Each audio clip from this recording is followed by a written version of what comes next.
Hey there, do you want to learn how to paint a realistic gouache dog portrait? So, grab your iPad, download free sketch and palette, open up Procreate, and let's get started. I've prepared cheat sheet for this tutorial. The light source coming from the top left corner of the canvas. The focal point of our painting is going to be the eye of the dog.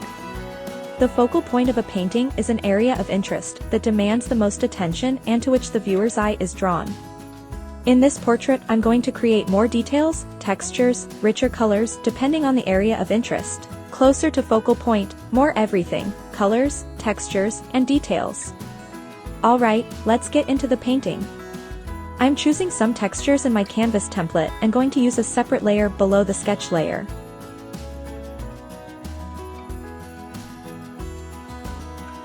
The first step is loosely to fill out the basic shape of the dog using a very light orange color and a transparent brush. Don't worry about being too precise or detailed at this stage, just fill out the general shape. Working in steps from light to dark colors. I'm going to use mostly the transparent and semi-transparent groups from my versatile gouache brush set, but you feel free to use any brushes with similar characteristics you have.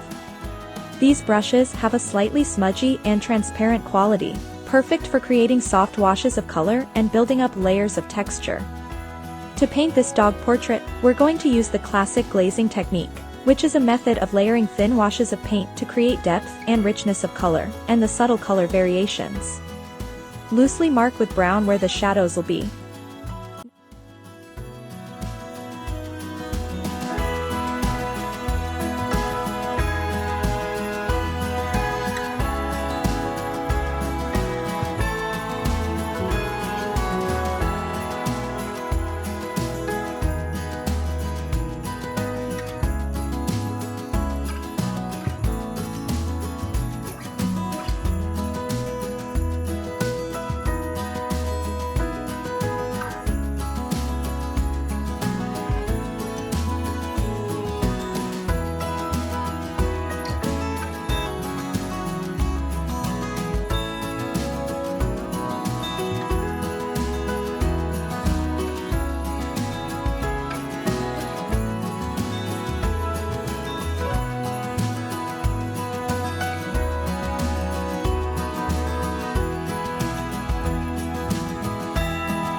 Now it's done, let's move on to the second step, blocking in the base colors. This is the ugliest stage of our painting, so just trust the process and keep going. I'm using the transparent glaze on paper round brush from the transparent brush group. I'll add delicate strokes and details to the dog's fur. This brush allows us to build up layers of texture while maintaining a soft, painterly feel. It's perfect for capturing the nuances of traditional gouache painting. These are some small details that can make a big difference in your painting. I'm going to try a warm beige, brown and orange colors for the fur, a gray colors for the goggles and straps, and a dark brown color for the leather cap. You can use any colors you like, but make sure they are light enough to allow for darker layers on top. As you can see, I'm not following the sketch exactly. I'm just filling in the main areas with flat colors. This will help us establish the overall tone and mood of our painting. Notice how I'm following the direction of the fur with my brush strokes. This will help create a sense of realism and movement in our painting.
Third step is to add some shadows.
The fourth step is to refine the details and textures using a small semi-transparent heavy glazing streaks round brush.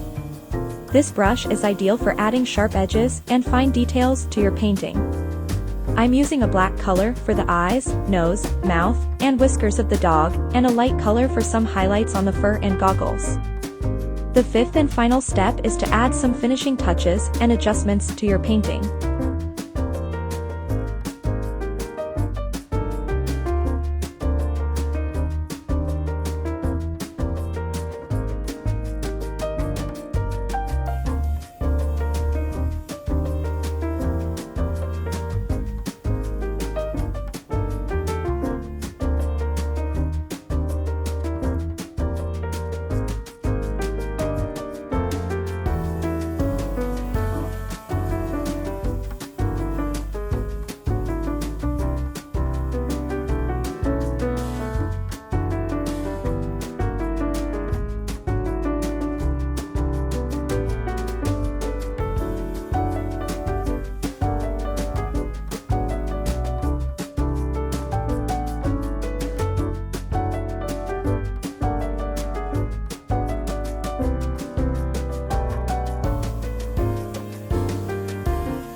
You can also use some textured brushes to add some variety and realism to your painting.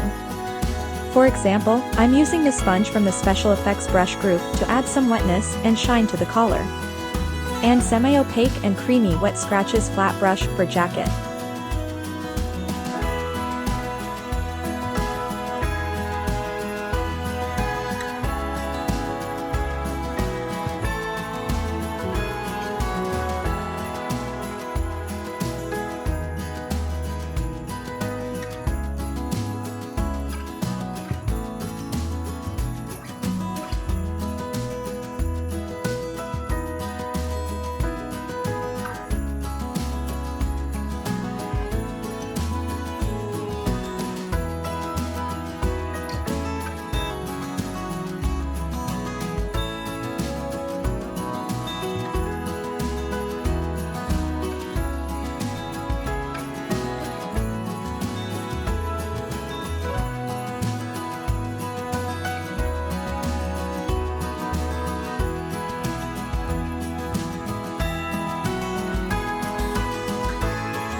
I'm using an add layer mode with an orange color to make it pop.